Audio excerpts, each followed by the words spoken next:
Good morning, everybody.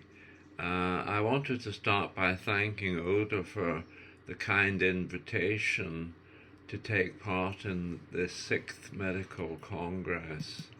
I'm sorry I'm not there in person, but unfortunately circumstances are such that isn't possible.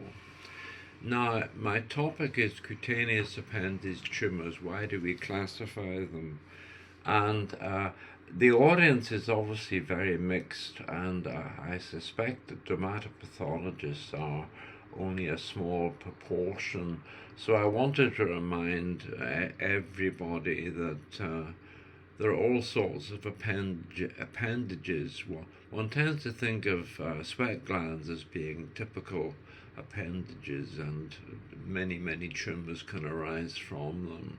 But it's important to recognize that hair follicles, the germinative component of a nail bed, and sebaceous glands can also result in tumors, both benign and malignant.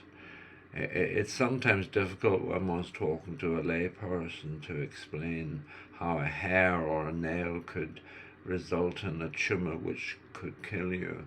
But if you know a bit about the anatomy of hairs and nails, it becomes much easier. So, why do we classify them? Well, there's a whole bunch of reasons, and I've listed some of them on the left side.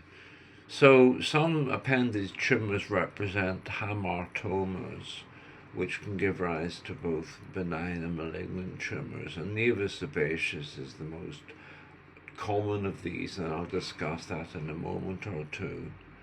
And then some appendage tumors are syndromic, and that's of importance because the patient may be at risk of a variety of systemic abnormalities, and also at a risk of developing a malignant tumor at some point.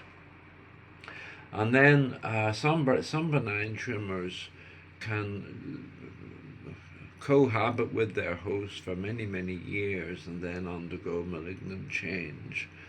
And that's important because these tend to give rise to high-grade tumors. And then I'll touch on differences between low-grade tumors where mortality is very low versus high-grade tumors where mortality is high. And then there's the perennial problem that dermatopathologists face in deciding whether a tumor is a primary appendage tumor or whether it represents a metastasis. So, Nevus sebaceous is the prototype of the hamartomatous problem, and you can see here that it presents in 0.3% of neonates, so it's really quite common.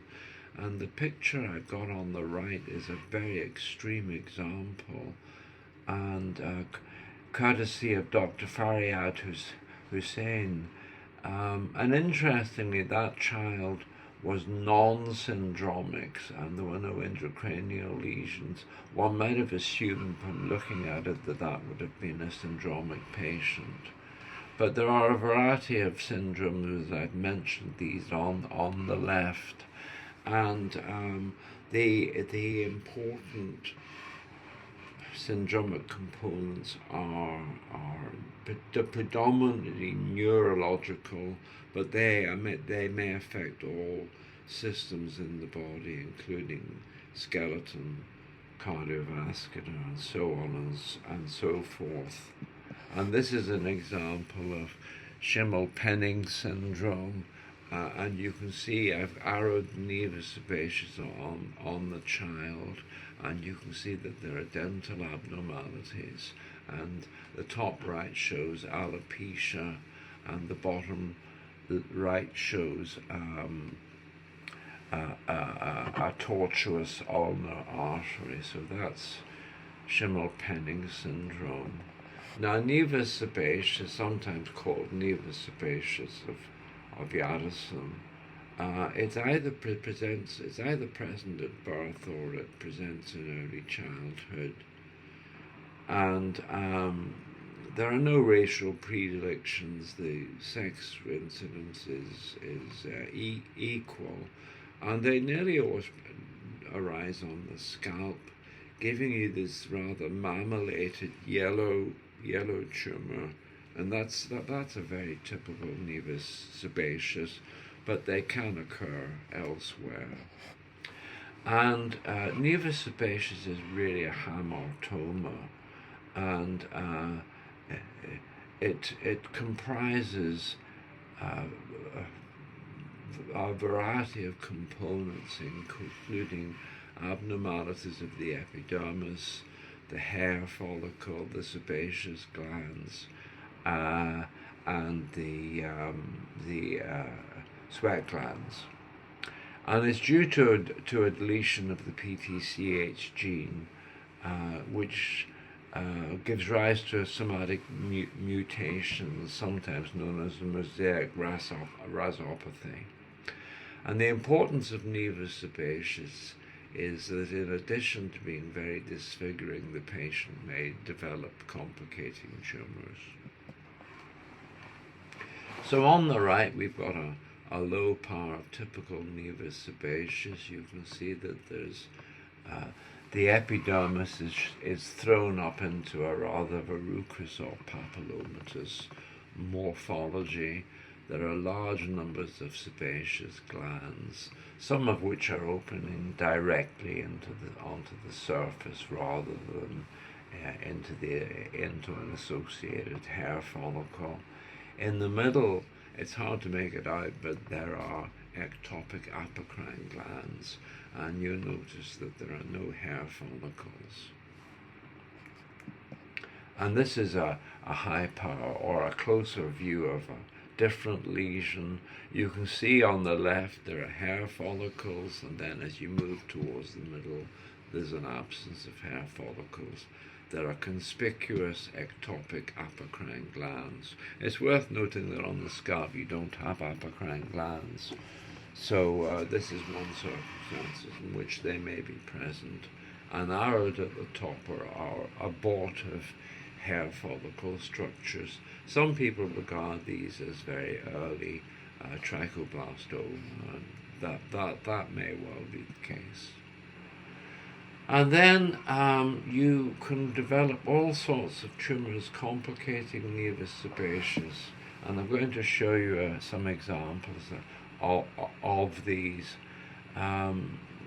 Trichoblastoma and syringocystadenoma papilliferum, sometimes abbreviated to SCAP, are the two most common tumours, but you may see tumours arising from any of the components within a Nevus sebaceous. So you can get trichoplastic carcinoma, you can get squamous carcinoma, exceptionally basal cell carcinoma, and sometimes you can get sweat gland tumours, malignant sweat gland tumours. These are important because they're almost always high grade and associated with significant mortality.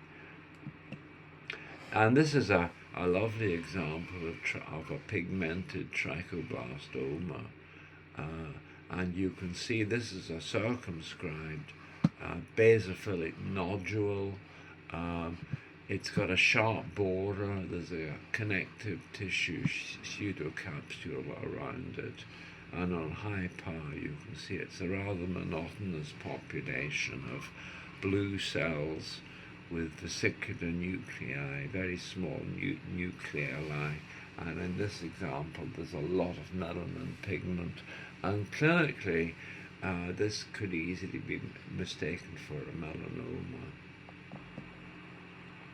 And this is syringocystadenoma papilliferum, and it's characterized by an exophytic, rather warty lesion, which on the surface is covered with squamous epithelium, but in the deeper reaches it's lined by apocrine type secretion, and very typically one gets lots of plasma cells in the stroma. And then this is a wonderful case which Professor Matthias Bobos from Thessaloniki in Greece shared with me quite a few years ago. And it was a patient with a Nevus sebaceous who developed some nodules which were quite different from the background Nevus sebaceous. And this is a low power view. It's a very deep biopsy because the skin is up there, and this is the gallia aponeurotica, so the skull would be down where the arrow is. And this region showed 3 different tumors.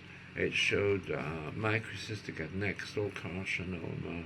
It showed syringocystic adenoma papilliferum, perhaps merging or overlapping with a hydranoma. And then, not visible in this cut, but elsewhere, there was squamous cell carcinoma. So there were three tumors for the price of one. And there's the squamous cell carcinoma on the right, and microcystic adnexal carcinoma on the left. And here's the syringocystic adenoma papilliferum, or hydranoma. And here we have, now this is, although this is classified as a variant of microcystic adnexal carcinoma, it's characterized by more ductal differentiation and less in the way of keratocysts, as I'll show you in a different example later. So it comprises very narrow epithelial strands with very uniform nuclei, evidence of ductal differentiation and a hairline stroma. And here you can see the ecrine epithelioma, or microcystic adnexal carcinoma, and it's extending down every nerve in sight. It's quite extraordinary how much perineural and intraneural involvement there was. And this is very bad news for the patient. This is a tumour that's going to have a very, very significant morbidity, and it could be associated with mortality. I've seen microcystic adnexal carcinomas extend up cranial nerves, giving rise to carcinomatous meningitis. So it's not a tumour to mess around with.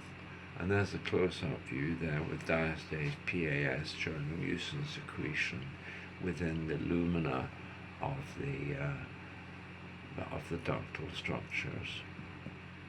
So this was Nevus sebaceous with squamous cell carcinoma, scalp, and microcystic adnexal carcinoma. And then we have another syndromic condition, Brooks-Spiegler syndrome. And this is an autosomal dominant associated with CYLD mutations.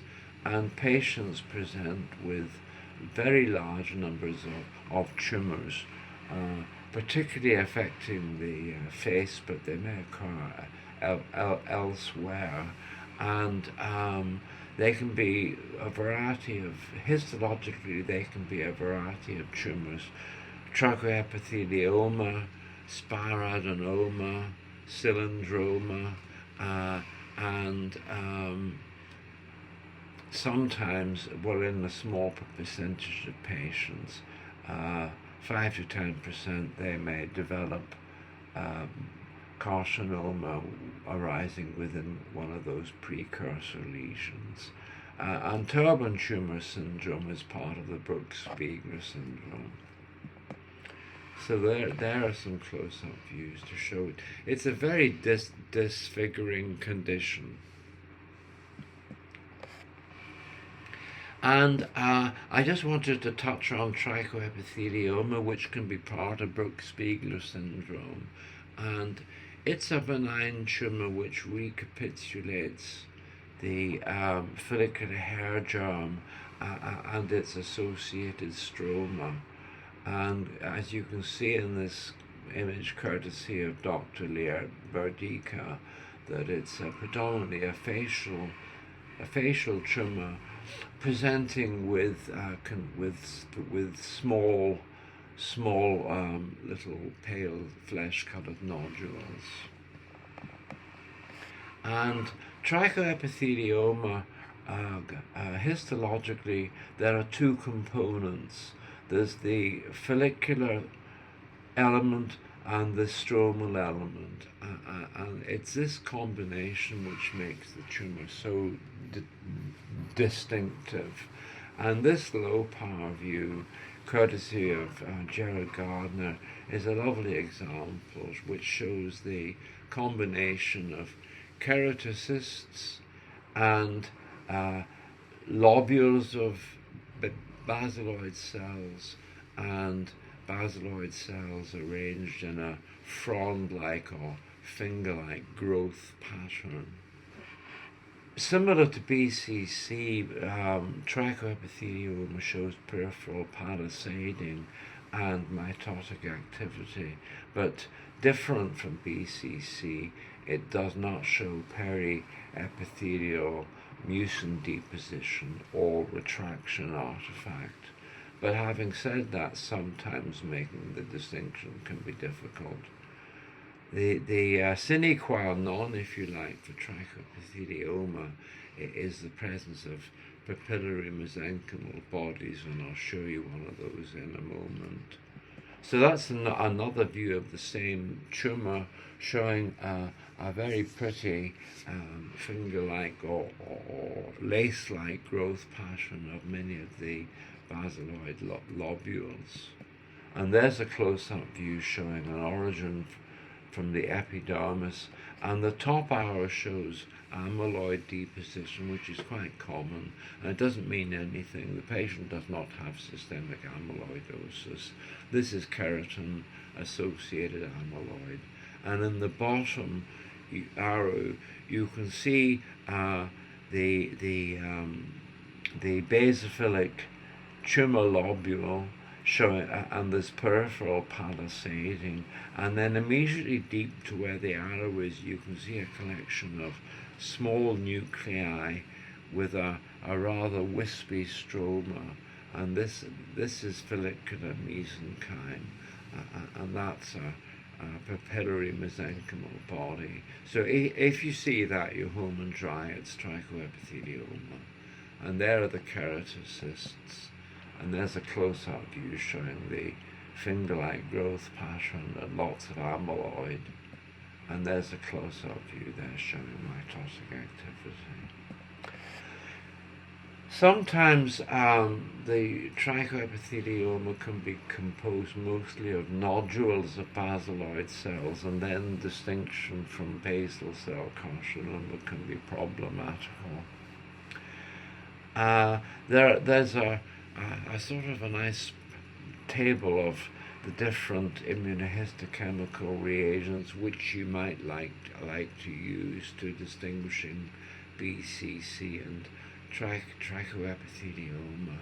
BCL2 is particularly helpful because in BCC it shows diffuse staining, whereas in trichoepithelioma it's peripheral. And similarly, CD10 is very positive in BCC and much less so in trichoepithelioma. Stromal CD10 is negative in BCC and positive in trichoepithelioma. Androgen receptor is particularly helpful because it's negative in trichoepithelioma. Now in this table, I'm not sure why we've put not applicable, because CK20 positive Merkel cells may be seen in trichoepithelioma. So if I only had two reagents for immuno, I would use androgen receptor and CK20. Now here's a different syndrome altogether, and this is Muir-Torre syndrome, which is a very important condition which pathologists are often obliged to exclude, or at least to mention to the clinician when one encounters a variety of sebaceous tumors. So Muir-Torre syndrome is an autosomal dominant variant of hereditary non-polyposis colorectal carcinoma syndrome, and it's characterized by mutations in mismatched repair genes, and I'll show you some examples of that shortly. And patients with Muir-Torre syndrome present with a variety of sebaceous tumors, including adenoma and carcinoma. Patients may also present with multiple keratoacanthoma-like lesions, and then there's this association with visceral malignancies, particularly colorectal carcinoma, but also endometrial carcinoma, cervical, ovary, breast, and so on. And this is a lovely example on the right, shared with me by Dr. Gary Priya, showing a cystic sebaceous adenoma. And this is a patient with, an elderly patient with sebaceous carcinoma, presenting on the scalp on the left, and this is on the right is one that presented on the abdomen. And extraocular sebaceous carcinoma are much more likely to be associated with Muir-Torre than periocular tumors. So periocular tumors mostly arise from the meibomian gland, but they may be associated with sweat gland, with sebaceous glands, associated with with the hair follicles and so on. Extraocular tumors most often present on the head and neck, and just to remind you that Muir-Torre is a variant of Lynch syndrome, or hereditary non-polyposis colorectal carcinoma, and I borrowed that image from Prover Education to show carcinoma arising in the colon. So I wanted to touch on pathology of sebaceous carcinoma. It's a tumor which can be readily recognized as being of sebaceous derivation, but sometimes in very poorly differentiated examples it can be quite problematical. And sometimes sebaceous carcinoma presents as an intraepidermal lesion, and when that happens it may be confused with Bowen's disease. It's very important when you're looking at an eyelid biopsy not to confuse sebaceous carcinoma with Bowen's disease. And this is a lovely example, courtesy of Antonina Kalmakova of CSD Healthcare, and you can see arising from the skin is a huge polypoid tumor, which a lot of it is rather undifferentiated small blue cells, not very pleomorphic, but showing quite conspicuous mitotic activity, including abnormal forms, and associated with tumor necrosis. But if we look here, we can see evidence of sebaceous differentiation, and the arrow shows you a multivacuolated sebocyte compressing the nucleus, and that's a very typical feature of sebaceous carcinoma. And adapophyllin is a great immunohistochemical reagent which outlines the sebocytes in the sebaceous carcinoma. And I mentioned microsatellite instability, and in this case MLH1 and PMS2 are conserved, but there was loss of MHS2 and MSH6. So that would be very much in keeping with Muir-Torre syndrome. I don't know in this particular patient whether there was or wasn't evidence of visceral malignancy. And there's a nice example there I just wanted to show you. In the bottom, sebaceous carcinoma is quite easy to recognize, but if you look at the epidermal component, there's in situ sebaceous carcinoma, and you can see how easy that would be to misdiagnose as Bowen's disease. There's a close-up view there. There in the middle, that's a beautiful multivacuolated sebocyte, absolutely gorgeous.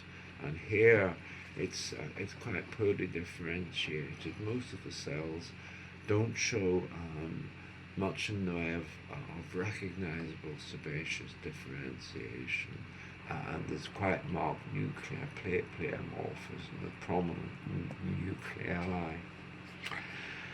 And then I wanted to touch on low-grade versus high-grade tumors. Low-grade tumors commonly recur but rarely metastasize. High-grade tumors commonly recur and commonly metastasize. So they have very different prognoses, and treatment is often different. And so the prototype of a low-grade tumor is microcystic adnexal carcinoma. And I'm going to show you a few examples. This is a very important tumor. I think it's the most common, at least it's the tumor that I've encountered most commonly in a lifetime of looking at dermatopathology. And on the right is a clinical picture, and microcystic adnexal carcinoma is a very deceptive tumor. It doesn't tend to ulcerate, and it doesn't often form a nodule. So the patients present with a thickening, which they're aware of, and they'll come to the doctor and say, my skin feels funny. It feels all thickened, and the problem is what you see or what you feel is very much an underestimate of the extent of the tumor. So when you're thinking about treating it, it can be very difficult to get to the margins of the tumor. And this is typical microcystic adnexal carcinoma. At the top, one tends to see keratocysts, and at the bottom, one sees epithelial strands showing ductal differentiation, as you see there. And this example shows tremendous intraneural spread. So, microcystic adnexal carcinoma presents at a very wide age range, from childhood right through to the 90-year-olds, but it's most commonly seen in the 4th to 7th decades, and it's a tumor of Caucasians. I think it has presented, or it has been reported occurring in black patients, but I've not seen that. And sites of predilection are the nasolabial and periorbital regions. Sometimes patients complain of pain or burning or tingling. And there are some examples. There's one affecting the lower eyelid. This is the one I showed you a moment ago. There's a very small one presenting on the nose. And this is a recurrent lesion on the forehead. And most of what you're seeing outlined there with the little blue dots are recurrent tumor. So, as I mentioned, microcystic adnexal carcinoma combines keratocysts superficially and epithelial strands and small lobules of tumor in the deeper reaches. Because of the presence of keratocysts and epithelial strands, some authorities think it's a tumor combining both follicular and sweat gland elements. I don't have any views on that whatsoever. Sebaceous differentiation has been described, although it's exceedingly rare. And the important feature, I think, and if you don't see it, you need to look at more blocks, is this. It invariably shows perineural infiltration. And there's a close-up view there showing a keratocyst top right, well differentiated little lobules of tumor cells showing very uniform nuclei, and involvement of the skeletal muscle on the bottom right. And this again showing extensive perineural spread. And this is another one that Maral Ravar posted on Kiko. I thought it was a very nice example. And here you can see the keratocyst at the top. On the top right, you see narrow epithelial strands, and in the bottom two images you see ductal differentiation. And there's tumor growing deep through the skeletal muscle, and bottom left you can see perineural spread with a high power view on the bottom right. And because of the deep invasion, you can understand how much of a problem that these are to excise. And this is one tumor where I think Mohs surgery has a lot to be recommended. I think it's very unwise to treat this with radiotherapy, because as you can see there's a pretty dense fibrous stroma, and if you give radiotherapy you'll turn that stroma into almost like concrete, and then it'll be impossible to excise any residual or recurrent tumor. And this is one that I showed you way back at the start, and this is the variant known as apocrine epithelioma, which is just a form of MAC, and again showing perineural spread. I don't think immunohistochemistry has any role to play in diagnosing microcystic adnexal carcinoma, other than EMA and CEA can be useful to highlight ductal differentiation. Recurrence is 15 to 60%.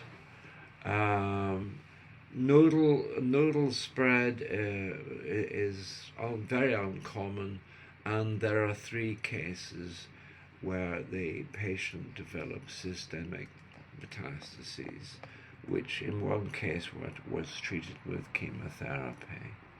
So it's not a good tumor, is the bottom line.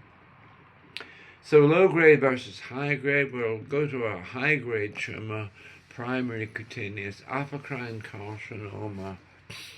And this is another, it's not too uncommon, and most of them arise in the axilla, which of course it makes it a problem when you're trying to distinguish axillary primary apocrine carcinoma from either metastatic breast cancer or apocrine carcinoma arising in the axillary tail.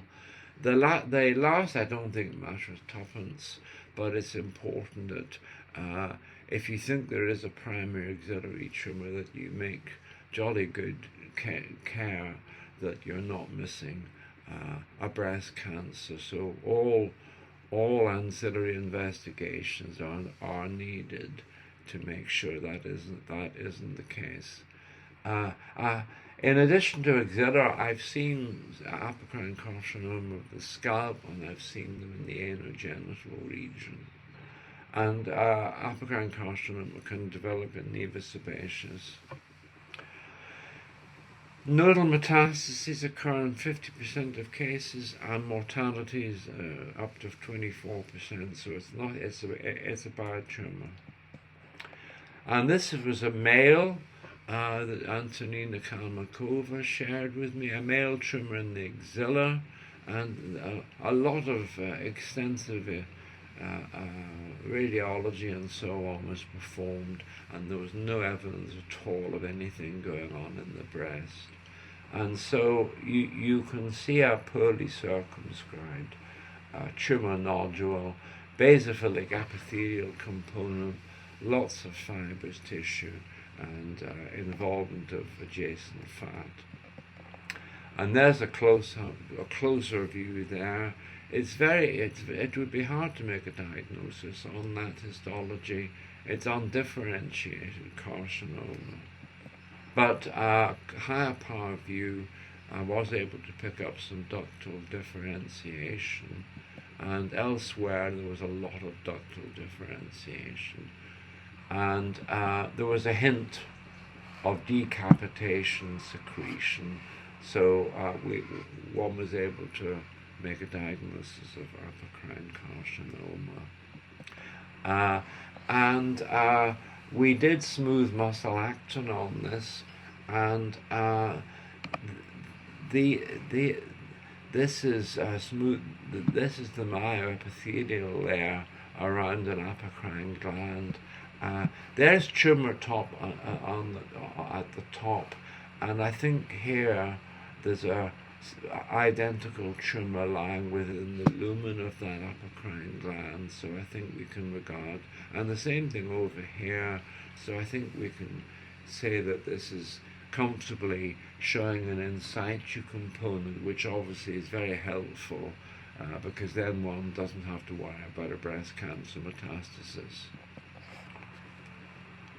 But Antonina did a lot of immunohistochemistry. I draw your eyes to the D240, which is very strongly positive. This would be negative in breast cancer, so that's a useful discriminant. And unlike breast cancer, this tumour was negative for estrogen receptor, progesterone receptor, mammoglobin, and gross cystic disease fluid protein 15, all of which would favour cutaneous rather than breast primary. And that's a table highlighting the immunohistochemical distinction between the two. If you're able to do cytokeratin 5 and 6 and it's strongly positive, that would favour primary cutaneous apocrine carcinoma, as does P63.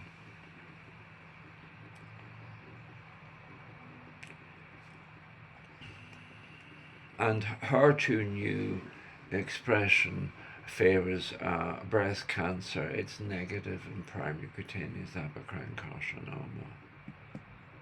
And this was a further biopsy from that patient, which is really interesting. Patient presented subsequently with a seborrheic keratosis on the chest, and this was shaved by the dermatologist. And at low power, it looks like a seborrheic keratosis. And if we look at high power, much of it still looks like a seborrheic keratosis. But if we look elsewhere, one can see metastatic apocrine carcinoma in the papillary dermis. So I'm not sure how to view that. It could be a seborrheic keratosis with a metastasis in it, or it's a metastasis which induced an overlying seborrheic keratosis-like proliferation, but it's very pretty. And what it does is it tells the dermatopathologist, when you look at a seborrheic keratosis, pay attention and don't just dismiss it in 5 seconds as a seb-K. And then coming towards the end, benign appendage tumours, which may be a precursor of carcinoma, and spiradenocarcinoma and spiradenocarcinoma would be a prototype. So spiradenoma is a common benign cutaneous tumour of the eccrine sweat gland. Sometimes, particularly with multiple lesions, patients may have Brooks-Spiegler syndrome, but much more often they present with single lesions. They're typically painful and they're typically blue, so they're recognized clinically. And histologically, they're characterized by a dual cell population, an outer layer of myoepithelial cells and an inner layer of epithelial cells showing ductal or glandular differentiation. And this is a nice case that Dr. Fanny Sue shared with us on McKee, and you can see multiple nodules of very blue of blue cells. But this closer view highlights, it's just gorgeous, the dual cell population, the hyperchromatic myoepithelial cells on the outside, and the larger epithelial cells with vesicular nuclei on the inner side. And you can see there's lots of glandular differentiation. There's P63 highlighting myoepithelial cells.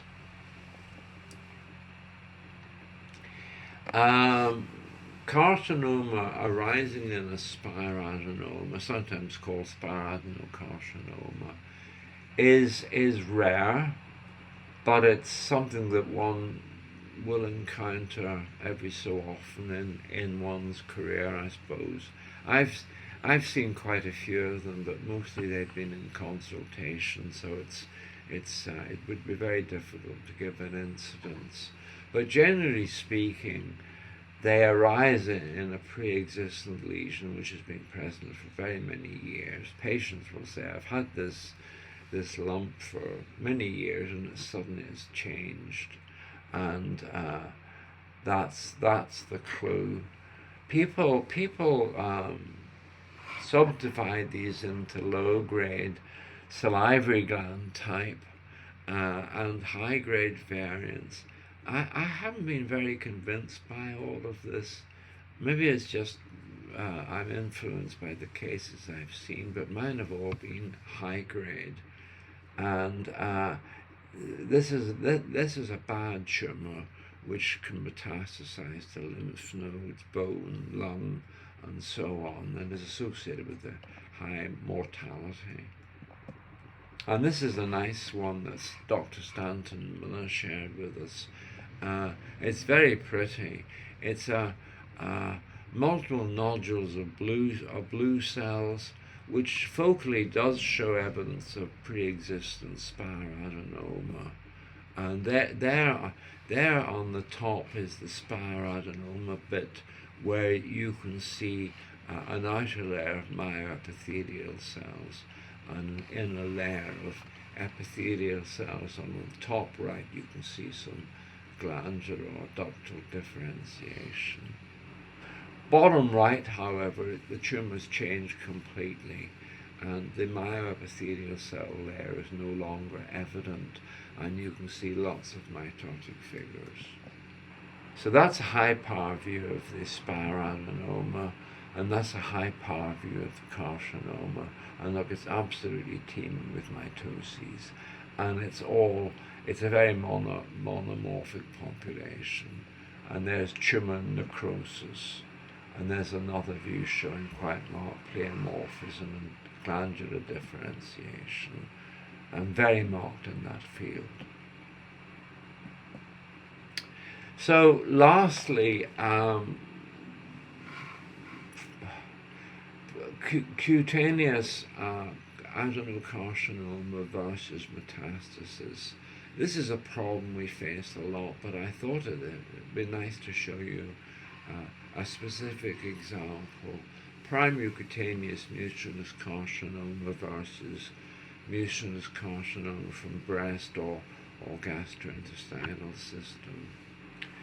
Cutaneous lesions, this is a rare tumor, and cutaneous lesions nearly always present on the eyelid. You can get them in other sites, scalp, axilla, and so on, but nearly all the ones I've seen have been eyelid tumors. And when they present on the eyelid, it's really almost certainly that's a primary tumour. I think I've once seen a breast cancer metastasizing to the eyelid, and when I say think, I think I have, but I wouldn't want to swear to it. And the important thing is, if push comes to shove, you can't actually tell the difference between mucinous carcinoma of the breast and primary cutaneous mucinous carcinoma on histology and on immunohistochemistry. They're the same thing. You can exclude colonic carcinoma because mucinous carcinoma and breast are CK7 positive, CK20 negative, whereas colonic carcinoma would be CK20 positive, CK7 negative. And this is a lovely example of an eyelid tumour that Jared Gardner shared with me. It's a cystic lesion with an in situ and invasive component. And this is the sort of tumour that you might wonder about, an endocrine mucus secreting sweat gland carcinoma, but I'm not going to talk about that in this lecture. And there you can see beautiful islands of monomorphic cells lying or swimming in a sea of mucin. And there's a closer view showing the in situ component. That's in situ there, and there's nice myoepithelial layer confirming the in situ bit, and the invasive bit doesn't have a myoepithelial layer. And there's a close-up view there. And this is another example, a nice example, presenting on the temple. And there was some immunohistochemistry was done. P63 again outlined the myoepithelial cell layer, so one's able to say that this is a primary tumour. CK7 and estrogen receptor are positive, as you'd expect. And that brings me to the end of my talk, so I hope that's been of some interest to you, and I'm very happy to take any questions that you might have.